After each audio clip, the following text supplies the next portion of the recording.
আজ রাতে হয়েছিল একদম দেশি স্টাইলে দেশি চিকেন, আর যেটা রান্না করেছিলাম কিন্তু আমি।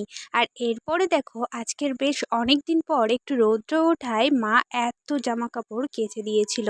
তো সন্ধেবেলায় সেগুলোই বসে বসে এখন গুছিয়ে নিলাম। বেশ অনেকগুলো জিনিস ছিল, তো আমার অনেকক্ষণ সময় লেগে গেছে। আর আমার প্রতিদিনের পরার ড্রেসগুলো আমি এখানেই রাখি।